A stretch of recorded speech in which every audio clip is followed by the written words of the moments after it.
Big বাজেটের এই তুফান সিনেমায় ব্যয়ের একটি বড় অংশ খরচ হচ্ছে অভিনয় শিল্পী কাস্টিং এ। চলুন ছোট্ট এই ভিডিওর মাধ্যমে জেনে আসা যাক তুফান সিনেমায় বড় বড় শিল্পীদের মধ্যে কার কত পারিশ্রমিক রয়েছে। তুফান সিনেমায় সবচেয়ে বেশি পারিশ্রমিক নিচ্ছেন বাংলাদেশের সবচেয়ে বড় সুপারস্টার শাকিব খান।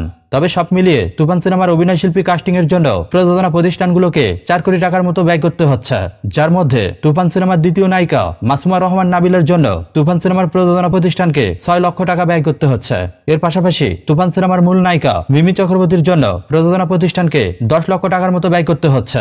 এর পরবর্তীতে তুফান সিনেমায় ভারত ও বাংলাদেশের বেশ কয়েকজন গুণী খল অভিনেতা অভিনয় করতে যাচ্ছেন, যাদের মধ্যে চঞ্চল চৌধুরীর জন্য তুফান সিনেমার প্রযোজনা প্রতিষ্ঠানকে 8 থেকে 10 লক্ষ টাকা ব্যয় করতে হচ্ছে। পাশাপাশি যিশু সেনগুপ্তের জন্য প্রযোজনা প্রতিষ্ঠানকে 20 লক্ষ টাকা ব্যয় করতে হচ্ছে।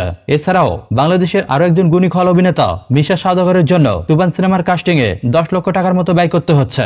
এছাড়াও ছোট বড় অসংখ্য ক্যারেক্টারের জন্য অসংখ্য অভিনয় শিল্পীদের লক্ষ টাকার উপরে এই সিনেমার কাস্টিং এর জন্য চুক্তিবদ্ধ করা হয়েছে।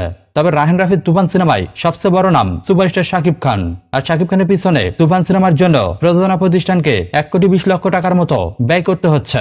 এর পাশাপাশি শুটিং এর সময় সকল অভিনয় শিল্পীদের অন্যান্য খরচও প্রযোজনা প্রতিষ্ঠানদের ব্যয় করতে হবে। আর সব মিলিয়ে তুফান সিনেমার অভিনয় শিল্পী কাস্টিং এর জন্যই প্রযোজনা প্রতিষ্ঠানদের 4 কোটি টাকার আশেপাশে ব্যয় করতে হচ্ছে।